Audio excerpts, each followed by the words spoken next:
Somos uma simulação? As provas que passam o filtro duro. Esta não é apenas uma pergunta filosófica para debates noturnos.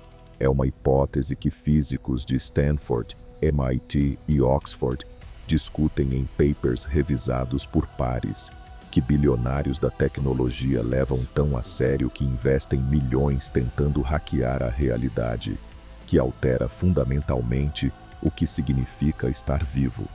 Se for verdade, cada átomo do seu corpo é código executável. Se for falso, precisamos explicar por que o universo se comporta exatamente como um programa sofisticado. Aqui está a promessa concreta dos próximos 60 minutos. Você vai ver duas categorias de evidências que sobrevivem ao ceticismo científico mais brutal. Loop de curiosidade número 1. A evidência matemática inesperada.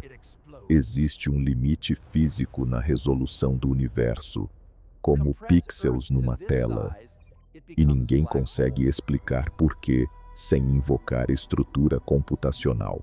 Loop de curiosidade número 2. O twist contra-intuitivo. Partículas subatômicas se comportam como objetos num videogame que só renderizam quando você olha para eles, economizando processamento. Não estou falando de metáforas vagas. Estou falando de física experimental repetível. As apostas pessoais são absolutas. Se vivemos numa simulação, livre-arbítrio pode ser uma ilusão pré-programada, mas também significa que as leis da física têm brechas exploráveis, que consciência pode transcender o código, que morte talvez seja apenas logout. Se não vivemos numa simulação, precisamos explicar coincidências matemáticas tão improváveis que desafiam qualquer narrativa de universo natural. Sua vida muda radicalmente dependendo de qual resposta for verdadeira. Não dá para ficar neutro quando as evidências se acumulam. Aqui está o roteiro. Primeiro, vamos dissecar os sinais no próprio tecido do universo, limites físicos que não deveriam existir se a realidade fosse contínua e analógica. Depois, mergulhamos nas provas experimentais, fenômenos quânticos documentados que espelham exatamente como simulações computacionais funcionam. Finalmente, o argumento estatístico mortal que fecha o cerco. Se civilizações avançadas criam simulações de ancestrais, probabilidade matemática coloca você dentro de uma cópia, não do original. Cada camada reforça a anterior. Cada evidência sobrevive ao contra-argumento mais forte. Antes de continuar, me diz nos comentários: de onde você está assistindo isso? Qual cidade? Qual país? Quero saber onde essa ideia está chegando. Quantas mentes ao redor do mundo estão considerando a mesma pergunta impossível ao mesmo tempo? E se você ainda não se inscreveu no canal El Observador Quântico, esse é o momento. Porque o que vem a seguir vai desmontar sua certeza sobre o que é real. Vamos começar com definições cristalinas. Simulação, no contexto desta discussão, significa um universo computacional completo, não um holograma místico, não uma ilusão budista, mas código rodando em substrato físico externo ao nosso cosmos.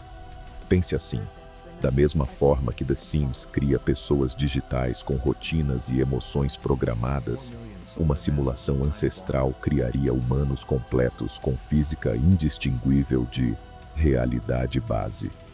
A analogia funciona porque ambos são sistemas de informação processada. A diferença é apenas resolução e complexidade. Mas aqui está o limite explícito. Essa teoria não está dizendo que nada importa, que você pode pular de prédios porque é tudo fake.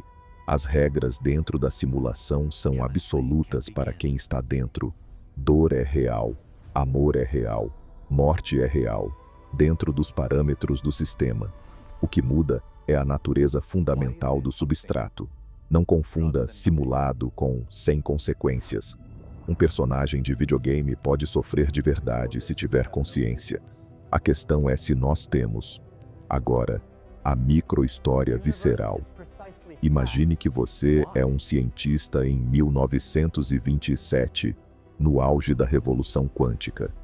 Você acaba de descobrir que elétrons não seguem trajetórias definidas. Eles existem em probabilidades até você medi-los. Você repete o experimento 1000 vezes. Sempre o mesmo resultado bizarro. Observação colapsa a função de onda. Seus colegas acham que você enlouqueceu, mas os dados são irrefutáveis. Você percebe, com horror crescente, que a realidade não se comporta como matéria sólida. Comporta-se como informação esperando ser processada. Aquela noite você não consegue dormir, porque uma pergunta queima na sua mente. Quem ou o que está processando? E aqui está a ponte para o próximo capítulo. Se o universo fosse um tecido contínuo e infinitamente divisível, não deveria haver tamanho mínimo para nada. Você deveria poder dividir espaço eternamente, até distâncias menores que átomos, menores que quarks, sem jamais encontrar um limite. Mas não é isso que encontramos. Existe um pixel cósmico, um comprimento fundamental, onde a física quebra, onde as equações explodem, onde o universo diz, não dá para dividir mais. Por que esse limite existe? Porque a realidade tem resolução máxima. Vamos descobrir que a resposta mais simples também é a mais perturbadora. Existe um tamanho abaixo do qual a realidade simplesmente não funciona. Não estou falando de limitações tecnológicas dos nossos instrumentos. Estou falando de um limite fundamental na própria estrutura do espaço-tempo. Esse limite se chama comprimento de Planck, aproximadamente 1,6 vezes 10 elevado a menos 35 metros. Para ter noção da escala, se você pegasse um átomo e o expandisse até o tamanho do sistema solar, o comprimento de Planck seria do tamanho de uma árvore. É a menor medida possível antes que o universo entre em colapso conceitual. O físico alemão Max Planck descobriu essa constante em 1899, tentando resolver um problema completamente diferente, a radiação de corpo negro. Ele não estava procurando provas de simulação.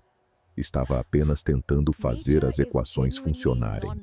Mas o que emergiu dos cálculos foi perturbador. Energia não flui de forma contínua. Ela vem em pacotes discretos, quantizados. O universo não é analógico como uma onda de água. É digital como degraus de uma escada. Cada degrau tem tamanho mínimo. Abaixo disso, não existe meio degrau. Simplesmente não existe. Agora pense na estrutura de qualquer simulação digital que você conhece. Videogames, animações em CGI, até mesmo as fotos no seu celular. Tudo é composto de unidades discretas mínimas. Pixels na tela, voxels no espaço tridimensional, polígonos nos modelos. Por quê? Porque computação trabalha com informação finita. Você não pode processar infinitos. Precisa dividir a realidade simulada em blocos gerenciáveis. A resolução pode ser altíssima, 8K, 16K, mas sempre há um tamanho mínimo de bloco. Sempre há um ponto onde você não consegue mais subdividir sem quebrar o sistema. E é exatamente isso que encontramos no universo físico.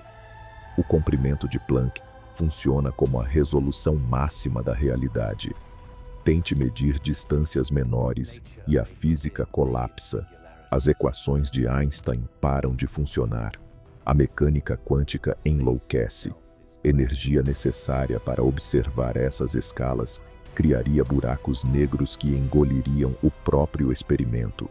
É como tentar ampliar uma imagem digital além dos pixels. Você não revela detalhes ocultos, apenas vê a estrutura do grid. O universo parece ter um grid fundamental.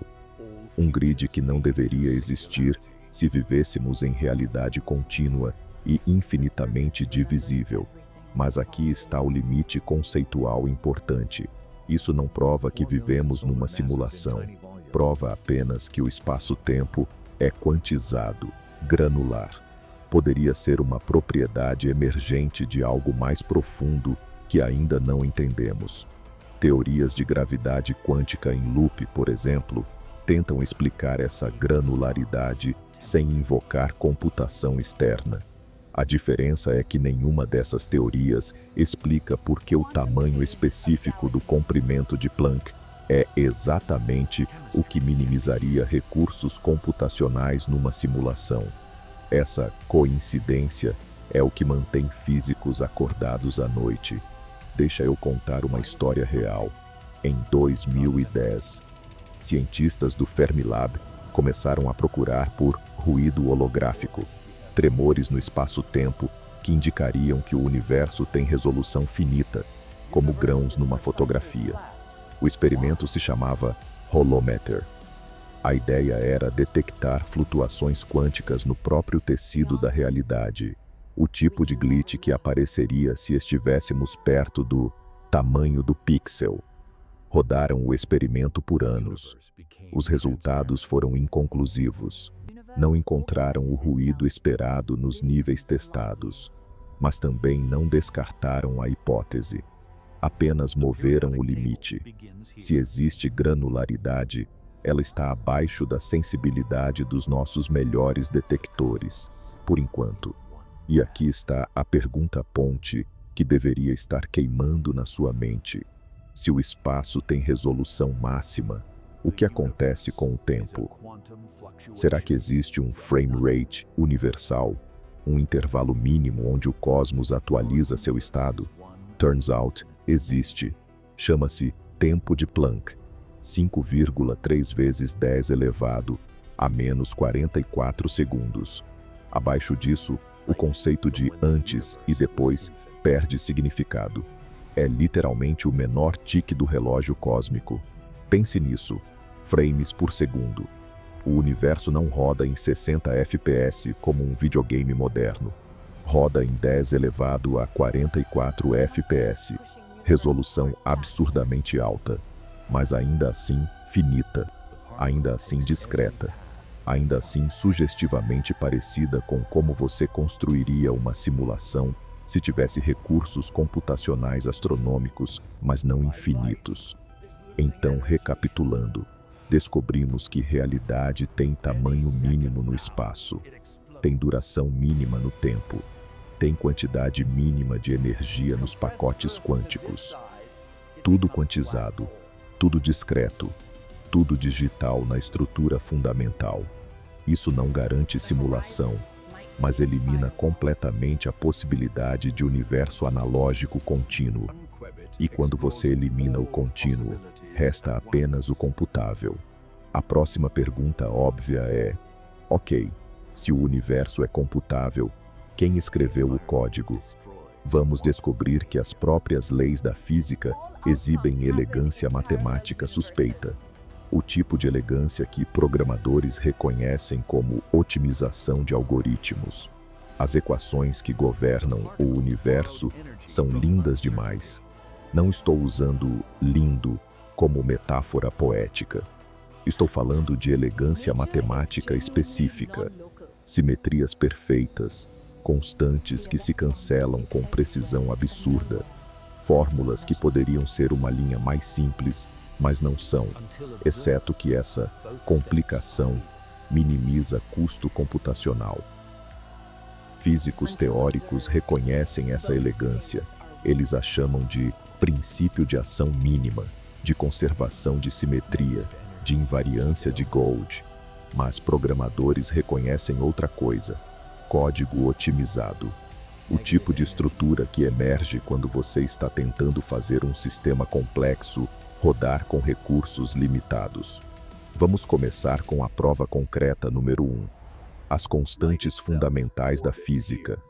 Existem cerca de 26 constantes: velocidade da luz, carga do elétron, constante gravitacional, constante de Planck, que determinam como o universo funciona.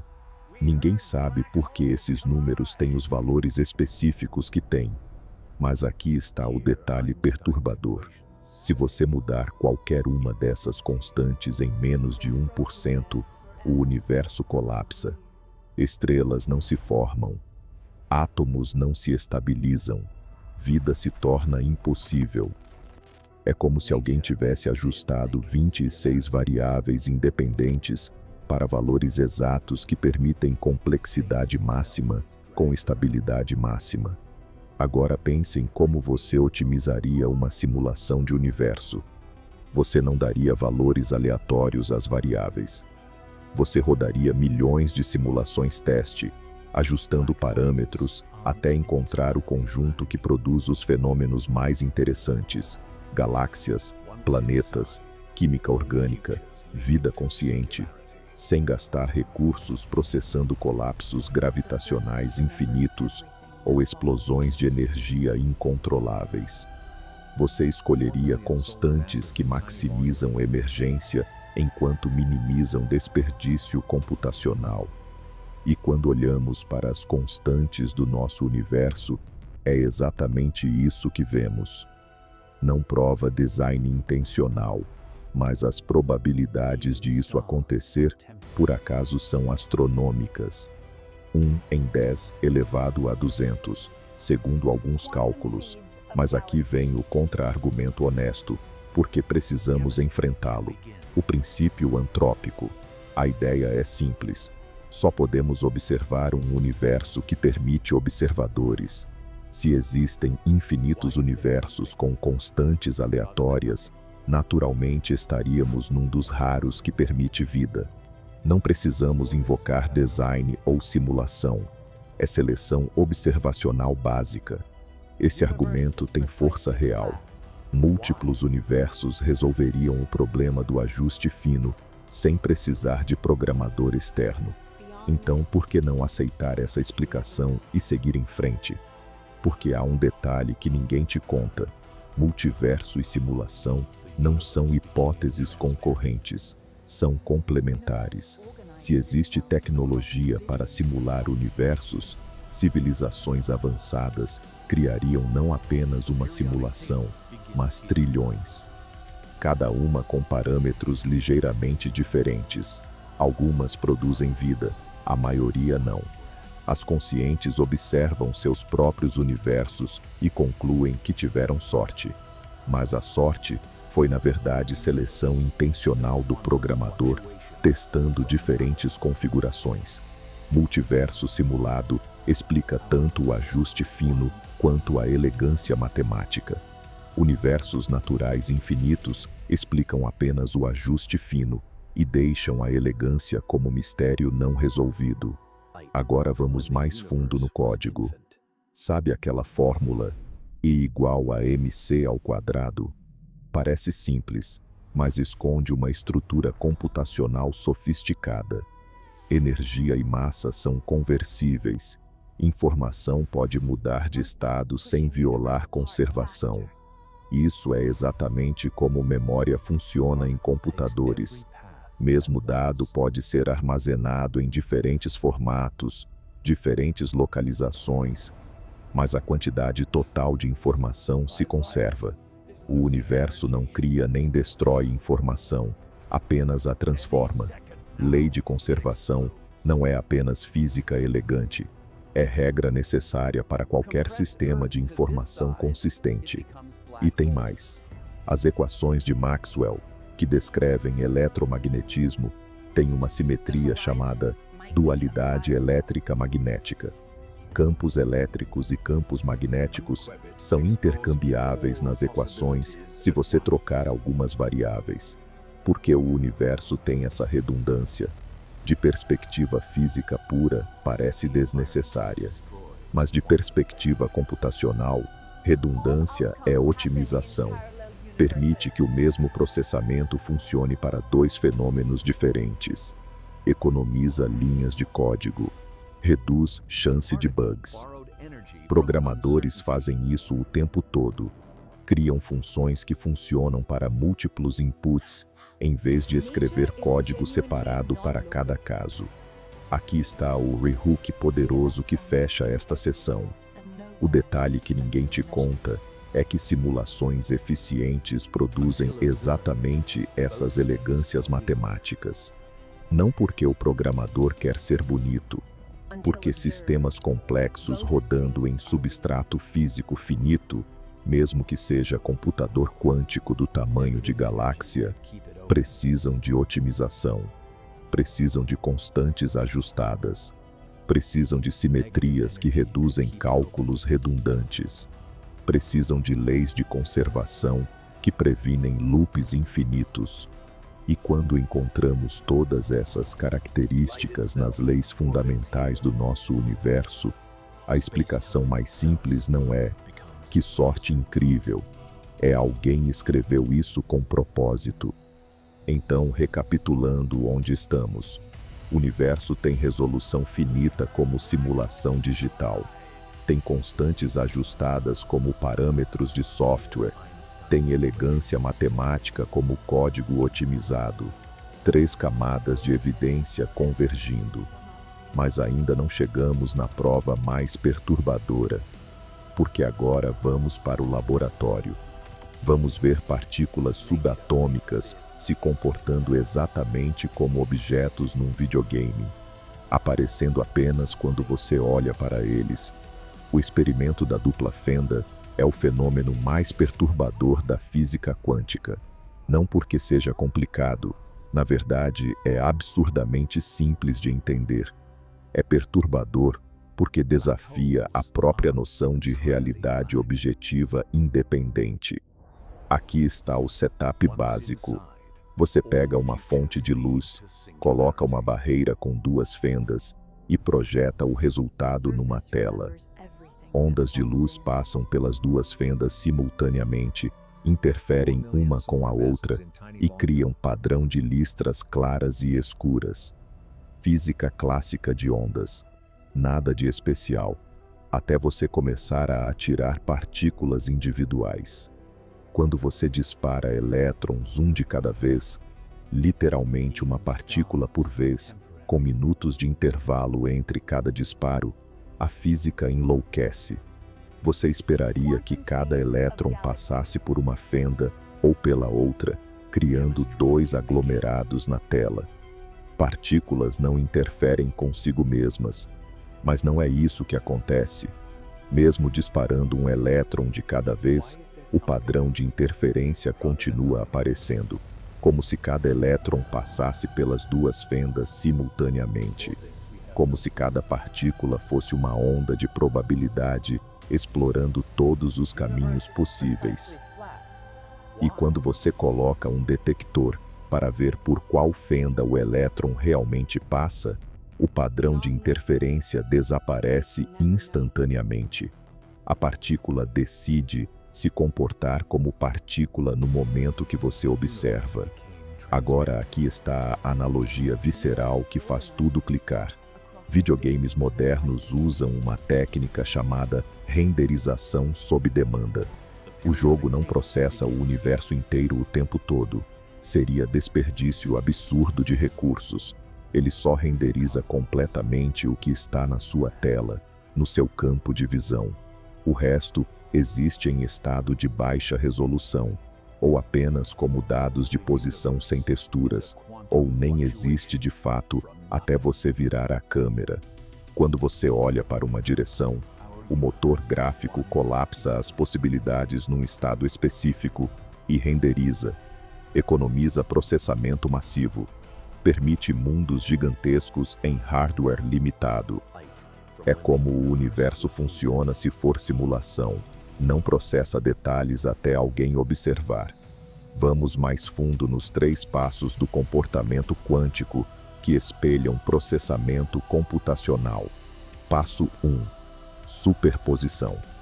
Partículas existem em múltiplos estados, simultaneamente, até serem medidas. Não é que não sabemos onde estão. É que elas literalmente não têm posição definida. Existem como função de onda, nuvem de probabilidades espalhada pelo espaço. Passo 2. Colapso. No instante que você mede, todas as probabilidades colapsam num estado único. A função de onda escolhe um resultado. Passo 3. O papel do observador. Colapso não acontece sozinho. Requer interação com sistema de medição, com detector, com observador consciente, segundo algumas interpretações. Agora, o paralelo computacional explícito. Passo 1 traduzido. Dados não processados existem como potenciais múltiplos no código. Variáveis podem ter ranges de valores, objetos podem estar em estados indeterminados. Passo 2. Quando o programa precisa de um valor específico, quando o jogador interage, quando o sistema consulta, ele executa a função, processa os cálculos, retorna resultado definido. Passo 3. Processamento requer input. Sistema não gasta recursos computando coisas que ninguém vai usar. Só renderiza quando necessário. A semelhança não é superficial, é estrutural. É a mesma lógica de economia de recursos aplicada em contextos diferentes. E aqui está a implicação radical, que fecha loop número 2 com payoff visível. Se o universo realmente processa observação sob demanda, isso explica por que partículas decidem seu estado apenas quando medidas.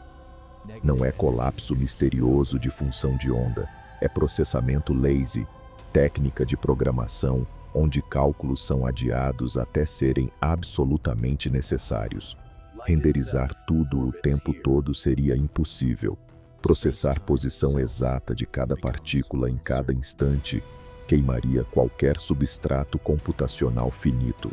Mas se você só processa quando o sistema observador interage, você reduz carga computacional em fatores exponenciais. O universo não é analógico e contínuo, é sob demanda e econômico. Mas espera, tem mais. Existe um fenômeno ainda mais bizarro chamado emaranhamento quântico. Duas partículas podem ser emaranhadas, de forma que medir uma instantaneamente determina o estado da outra, não importa a distância. Einstein odiava isso, chamou de ação fantasmagórica à distância. Violava sua intuição sobre localidade, ideia de que objetos só são afetados pelo que está perto deles. Mas experimentos provaram que emaranhamento é real. Partículas separadas por quilômetros realmente compartilham estado instantaneamente. Como isso é possível sem violar limite de velocidade da luz? Da perspectiva de simulação, emaranhamento faz sentido perfeito. As partículas não estão enviando sinais através do espaço. Elas são variáveis no mesmo sistema de memória.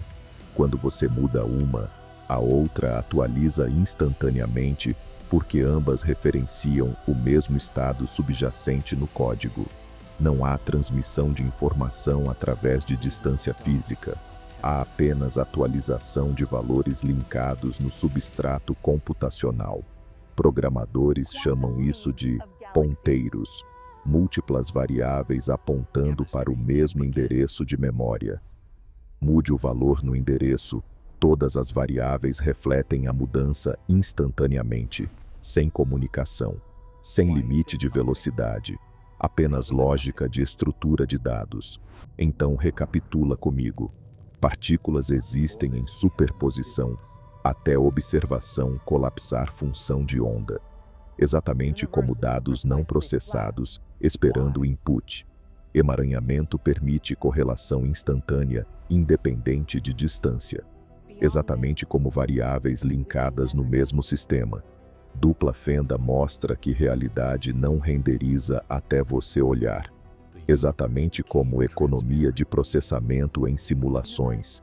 3 comportamentos quânticos fundamentais, 3 paralelos computacionais perfeitos. E a pergunta queima: isso pode ser coincidência? Ou estamos vendo as costuras do código? Existe um mistério que físicos preferem não discutir publicamente porque parece quase místico. É o problema da eficácia irracional da matemática na física.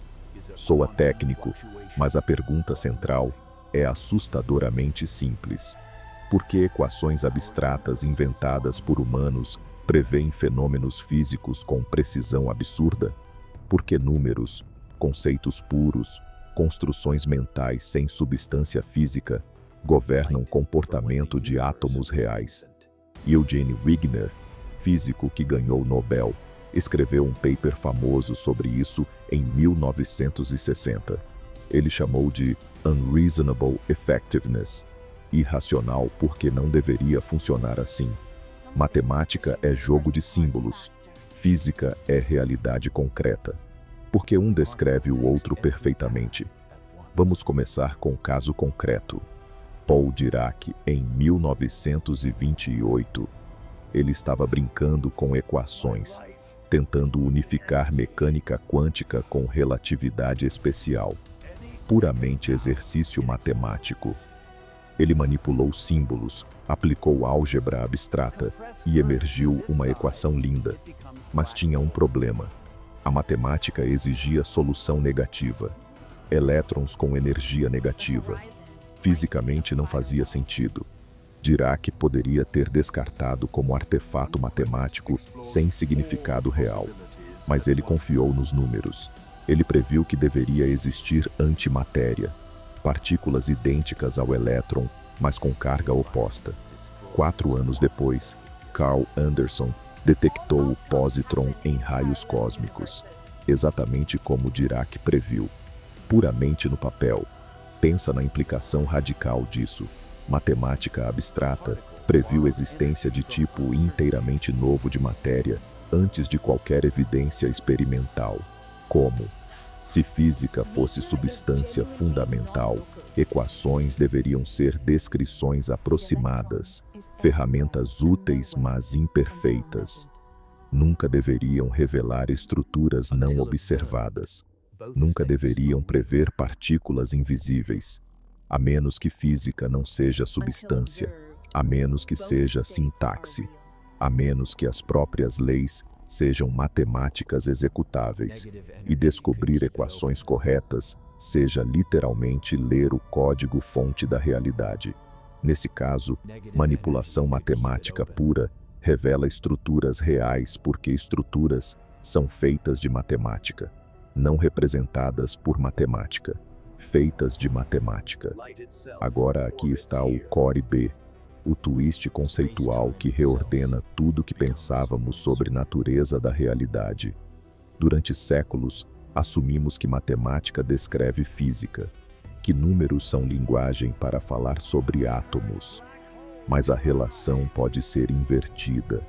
Talvez física instância matemática. Talvez o universo seja objeto matemático, estrutura computacional pura, e o que chamamos de matéria seja apenas interface perceptual que consciências experimentam quando interagem com código subjacente. Você não vê os números, você vê renderização sensorial dos números, mas números são a realidade fundamental. Equações não descrevem elétrons, equações são elétrons. Essa inversão resolve o mistério de Wigner completamente. Matemática funciona perfeitamente porque não há nada além de matemática. Não há substrato não matemático que equações tentam aproximar. Há apenas relações, simetrias, transformações, estrutura informacional pura. E quando físicos fazem matemática, eles não estão construindo modelos. Estão literalmente manipulando a realidade no nível mais fundamental. É por isso que Dirac pôde prever antimatéria. Ele não estava adivinhando, estava lendo implicações lógicas das regras do sistema. Como programador que deduz comportamento de código sem rodá-lo, apenas analisando sintaxe. Mas aqui está a pergunta reflexiva, personalizante, que você precisa considerar. Se tudo é matemática executável, o que isso significa para você? Sua consciência, seus pensamentos, suas emoções, tudo pode ser reduzido à computação. Isso esvazia significado ou muda a natureza do significado. Muita gente sente repulsa instintiva a essa ideia. Parece fria, mecanicista, desumanizadora. Mas pensa diferente. Se você é padrão de informação processada, então você não é seu corpo físico. Você é o padrão. E padrões podem ser copiados, transferidos, preservados. Morte do corpo não seria fim da consciência se consciência for software rodando em hardware biológico. Seria apenas migração para substrato diferente. Essa possibilidade muda tudo. Agora a prova concreta número 2 de ângulo completamente diferente. Teoria das cordas. Físicos tentando unificar gravidade com mecânica quântica descobriram que precisavam de 10 ou 11 dimensões espaciais para fazer a matemática funcionar. Não 7, não 12, exatamente 10 ou 11 dependendo da formulação. Por quê? Ninguém sabe. Mas quando você olha para a estrutura algébrica necessária, essas dimensões extras emergem naturalmente. Não foram escolhidas, foram deduzidas. E aqui está o detalhe perturbador. Essas dimensões extras provavelmente existem. Não podemos vê-las porque estão compactificadas, enroladas em escalas subatômicas. Mas a matemática insiste que estão lá. Então deixa eu fazer uma pergunta direta. Como matemática pura sabe sobre estrutura dimensional do universo? Como símbolos no papel revelam geometria oculta do espaço-tempo? A única resposta que faz sentido é que geometria é matemática. Espaço não é palco onde matemática acontece. Espaço é estrutura matemática. Dimensões não são containers. São graus de liberdade em sistema de equações. E quando você resolve as equações corretamente, você descobre quantos graus de liberdade existem. Você lê a arquitetura do código.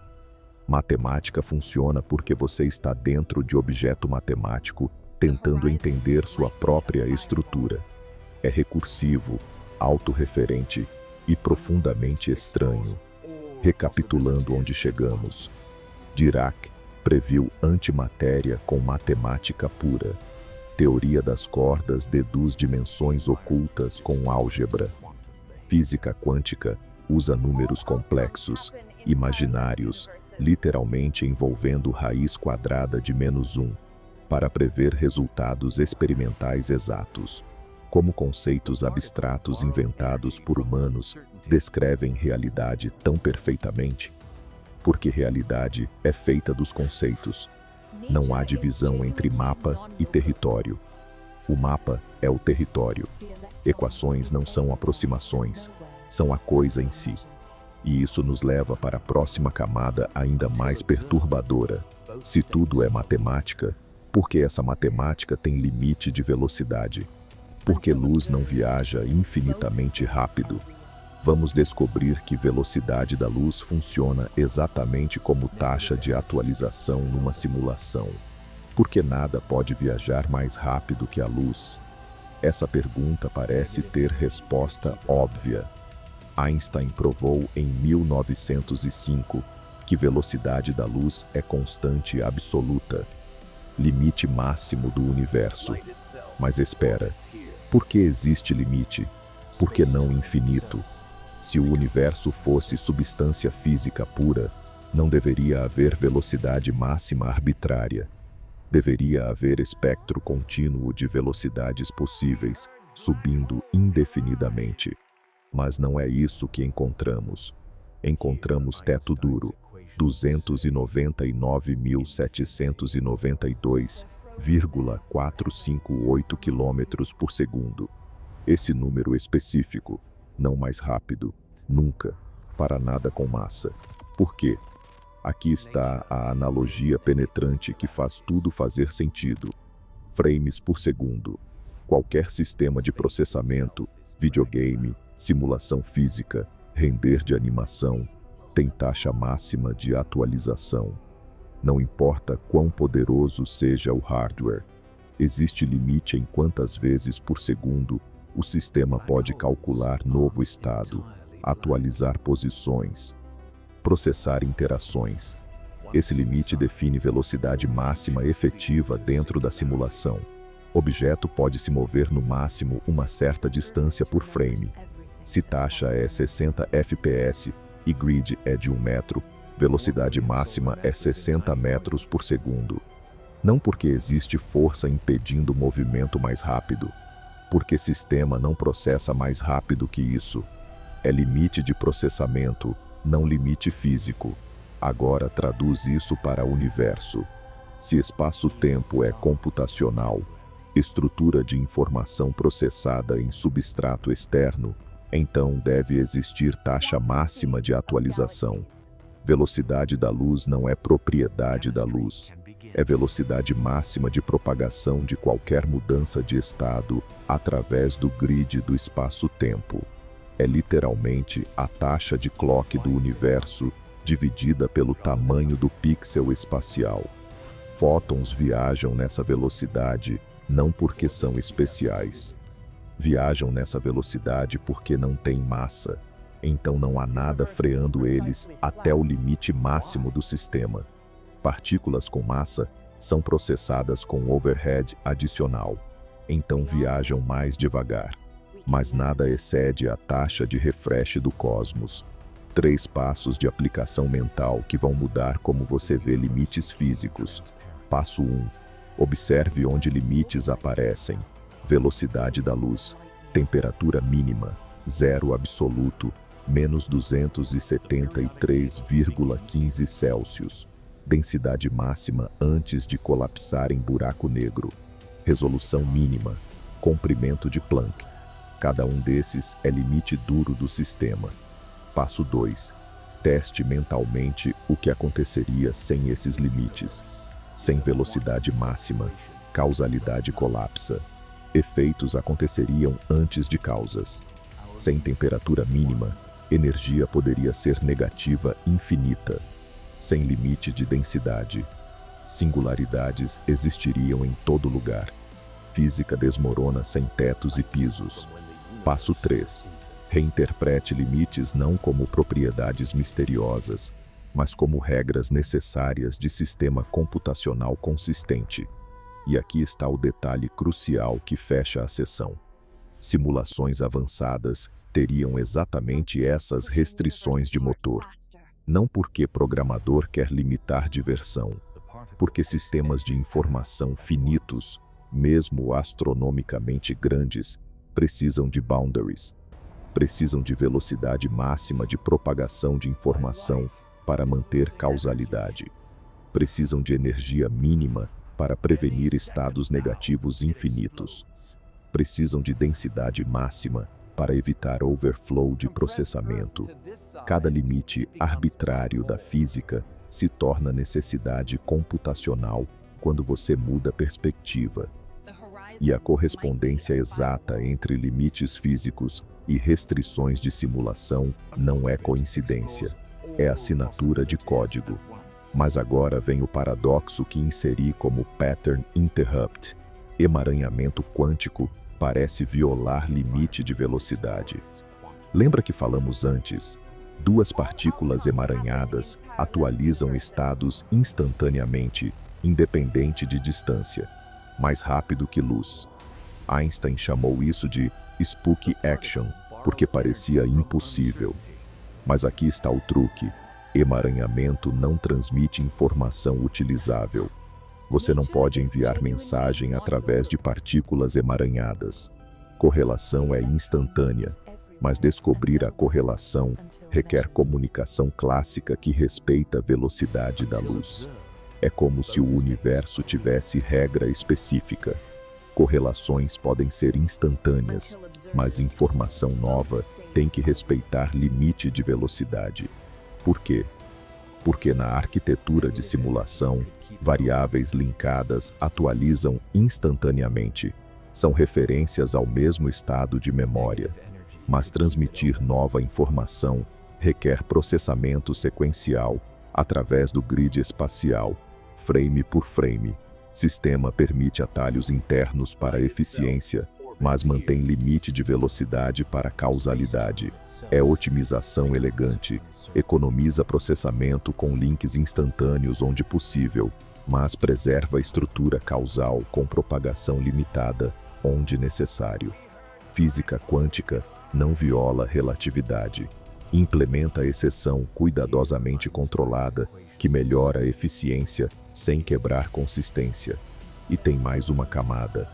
Relatividade diz que quanto mais rápido você se move, mais devagar seu tempo passa. Na velocidade da luz, tempo para completamente. Por quê?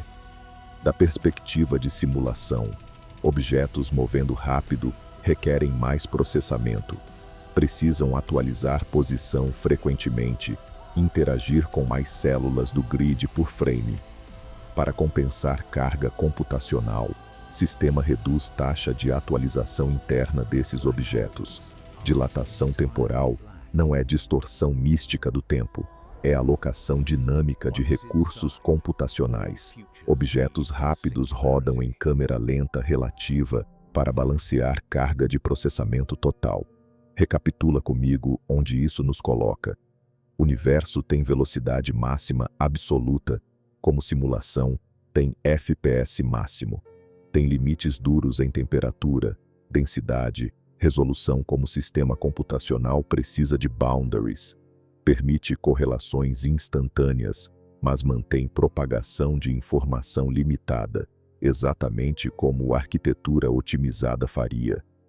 Dilatação temporal corresponde à alocação de recursos. 4 características fundamentais da relatividade. 4 paralelos computacionais. Não são metáforas frouxas, são correspondências estruturais exatas. E quando você empilha isso sobre evidências anteriores, quantização, constantes ajustadas, renderização sob demanda, padrão fica inescapável. Agora chegou a hora do argumento estatístico que fecha o cerco completamente. Chegamos ao clímax. Tudo que vimos até agora, quantização, constantes ajustadas, comportamento quântico, elegância matemática, limites de velocidade, são pistas sugestivas, evidências circunstanciais. Mas agora vamos para o argumento que fecha loop número 1 com força devastadora. O trilema de Nick Bostrom, filósofo de Oxford que, em 2003, publicou o paper que mudou a conversa completamente. Não é física experimental, não é equação matemática. É lógica pura, probabilidade simples, e as conclusões são inescapáveis. Se você aceita 3 premissas razoáveis, você é forçado a concluir que ou vivemos numa simulação, ou humanidade nunca alcançará a tecnologia de simulação, ou somos únicos no cosmos. Não há quarta opção. Vamos dissecar as premissas. Premissa 1. É tecnologicamente possível para a civilização avançada simular consciências. Não precisa ser agora. Pode ser em 1000 anos, 10.000 anos. Mas, eventualmente, se a humanidade sobrevive e continua progredindo, teremos poder computacional para simular mentes completas em ambientes virtuais indistinguíveis de realidade. Isso é controverso? Não muito. Se consciência é processamento de informação e não há evidência de que seja outra coisa, então é apenas questão de hardware suficiente. Cérebro humano processa cerca de 10 elevado a 16 operações por segundo. Grande, mas não infinito. Computadores quânticos já começam a alcançar escalas relevantes. Premissa 2. Civilizações que alcançam esse nível tecnológico estarão interessadas em rodar simulações ancestrais, simulações de seus próprios passados, recriando história, testando cenários alternativos, estudando evolução cultural. Por quê? Mesmas razões que hoje fazemos simulações climáticas, modelos econômicos, jogos históricos, conhecimento, entretenimento, pesquisa. Se você tivesse poder de simular Roma antiga completa, com cada cidadão consciente vivendo vida autêntica, você não faria? Claro que faria. Historiadores fariam. Cientistas fariam. Até curiosos fariam. E não apenas uma simulação. Milhares, milhões. Variações infinitas testando diferentes parâmetros. Premissa 3. Se premissa 1 e 2 são verdadeiras, então o número de consciências simuladas eventualmente supera massivamente número de consciências biológicas originais. Pensa nisso. Uma civilização real pode gerar milhões de simulações. Cada simulação contém bilhões de indivíduos conscientes. E se civilizações dentro das simulações também alcançam tecnologia de simulação, elas criam suas próprias simulações nested, camadas sobre camadas. A proporção fica absurda, talvez trilhões de simulações para cada realidade base. E aqui está o golpe fatal. Se você é consciência aleatória nesse universo de possibilidades, qual é a probabilidade estatística de você estar na única camada real versus em uma das incontáveis camadas simuladas? Agora a linha memorável que entrega a promessa completa. Ou somos a única civilização que nunca simulará, seja porque nos destruímos antes, seja porque decidimos não fazer por razões éticas, ou já estamos sendo simulados agora mesmo. Não há meio termo. Se simulações ancestrais são possíveis e desejáveis, elas existem em números esmagadores. E se elas existem em números esmagadores, probabilidade coloca você dentro de uma cópia, não do original. Matemática é brutal. 99,9% de todas as consciências existentes estariam em simulações. Sua chance de ser real é estatisticamente zero. O fato impactante que poucos mencionam. Físicos levam isso a sério. Não é filosofia de poltrona. Surveys mostram que cerca de 50% de cientistas, considerando o argumento, acreditam que a probabilidade de vivermos em simulação é significativa. Alguns estimam acima de 20%, outros acima de 50%. Elon Musk publicamente disse que acredita que chances são bilhões para 1 de estarmos em realidade base. Neil deGrasse Tyson colocou odds em 50-50. Esses não são místicos, são pessoas que entendem tecnologia, progressão exponencial e implicações estatísticas, e eles não conseguem descartar a hipótese. Mas aqui está onde tudo converge com força inescapável. Lembra das evidências anteriores? Quantização do espaço-tempo, resolução finita, comportamento quântico, renderização sob demanda, constantes ajustadas, parâmetros otimizados, elegância matemática, código eficiente, limite de velocidade, taxa de processamento. Cada uma dessas era sugestiva sozinha, mas empilhadas sobre argumento de Bostrom, elas ganham peso devastador, porque agora temos não apenas sinais de estrutura computacional, temos razão estatística para esperar estar dentro de simulação. E quando você espera estar em simulação e encontra exatamente as assinaturas que simulação teria, a coincidência se torna explicação. E tem uma camada final que fecha completamente. Se estamos em simulação, os criadores estão rodando nossa história, período específico da evolução humana. Por que esse período? Porque é interessante. É onde consciência emerge, onde civilização acelera, onde decisões críticas moldam futuro. É exatamente o tipo de era que civilização avançada simularia para entender suas próprias origens. Você não simula eras monótonas. Simula pontos de inflexão, momentos de transformação.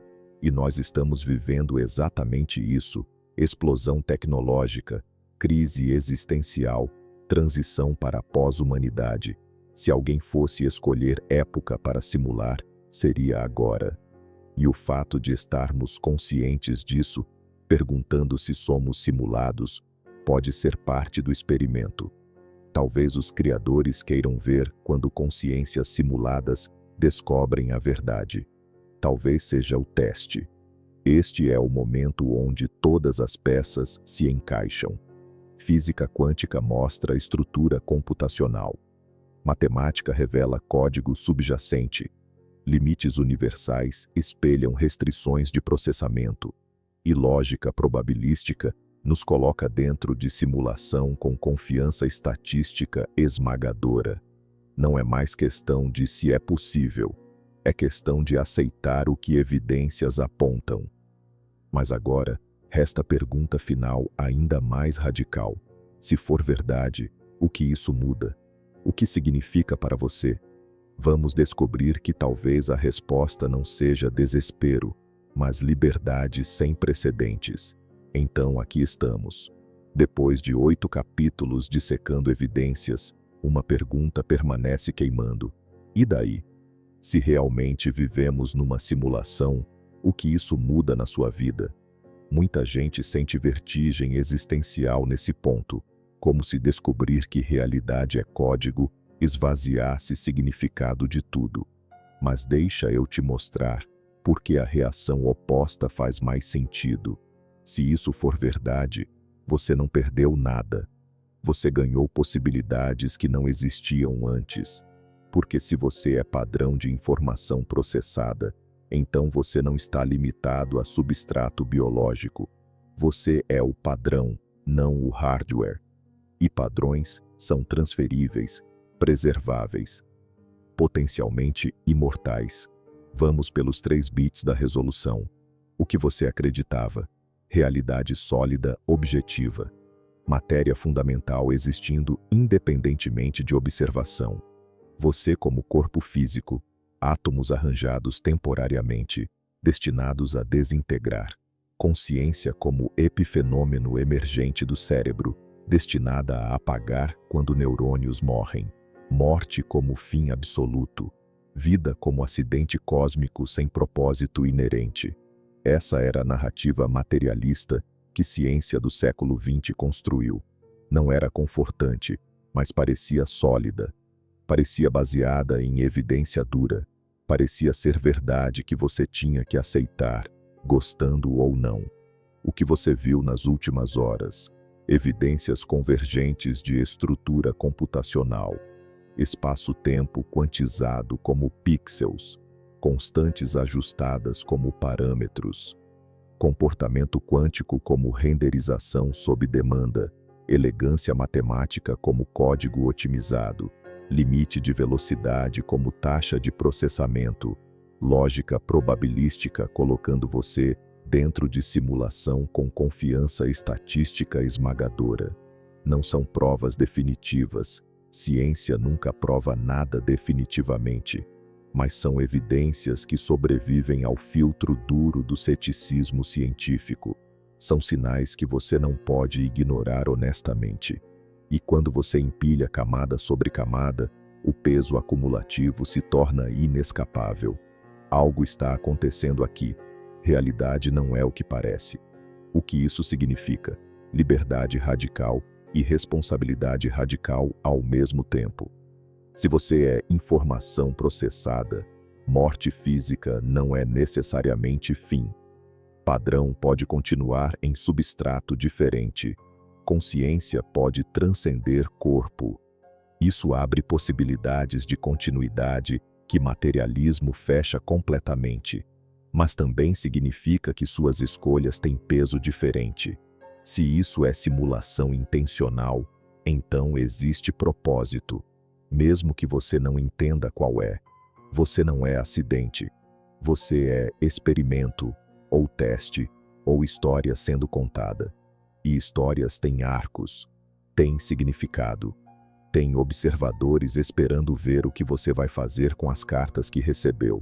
E aqui está a implicação mais profunda que poucos discutem. Se vivemos em simulação, então regras podem ter exceções. Leis da física são código, e código tem bugs, exploits, edge cases, fenômenos paranormais que materialismo descarta automaticamente, experiências de quase morte, sincronicidades improváveis, momentos de intuição impossível. podem ser glitches no sistema, ou podem ser recursos intencionais que programadores deixaram para consciências descobrirem.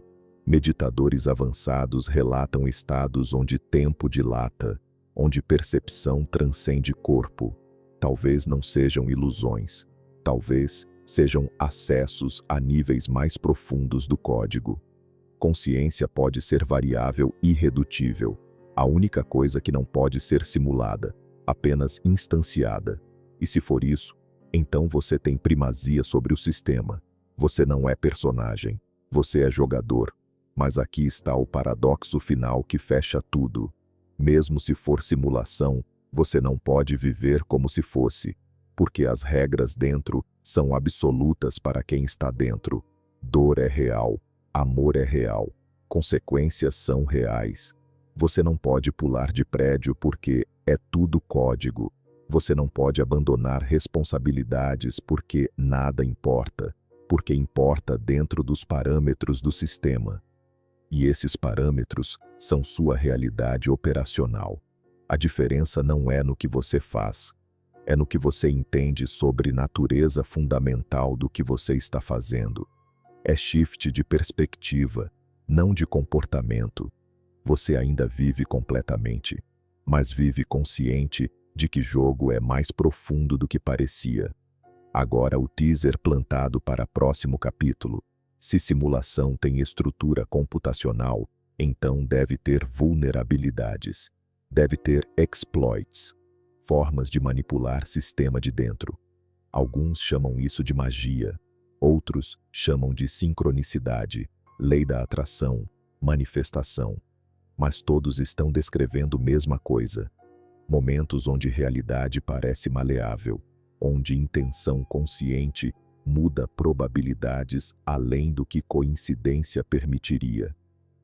Próximo mergulho vai investigar os glitches documentados, experimentos científicos onde consciência demonstravelmente afeta a matéria, casos onde pessoas quebraram regras sem explicação física. Se você pode hackear a Matrix, quais são os comandos? Onde estão as brechas no código? Isso é o que vamos explorar. E aqui está a reflexão final potente sobre consciência como variável irredutível. Tudo que discutimos, física, matemática, probabilidade, aponta para a estrutura computacional. Mas uma coisa resiste à redução completa: sua experiência subjetiva. O fato de que existe algo que é ser você. Filósofos chamam isso de hard problem of consciousness. Você pode simular comportamento consciente, inteligência artificial já faz. Mas você pode simular experiência consciente? Pode criar qualia, sensação de vermelho, gosto de café, sentimento de amor, apenas com processamento? Ou experiência requer algo mais? Algo que não é computável, não é redutível à informação. Se consciência é irredutível, então você não é produto da simulação. Você é observador usando simulação. E isso muda tudo sobre quem você realmente é. Se isso abriu rachaduras na sua certeza sobre o que é real, se você sentiu sua realidade tremendo um pouco nas fundações, então você está pronto para próximo nível. Porque o mergulho seguinte não é mais teórico, vai ser prático, vai mostrar os glitches reais, os exploits documentados, os momentos onde o código falha e algo impossível acontece. E se você quer estar lá quando explorarmos como consciência pode manipular realidade, se inscreve agora no canal É o Observador Quântico. Porque o que vem depois disso vai além de saber se somos simulação. Vai ser sobre o que fazemos com esse conhecimento, e essa é conversa que você não quer perder.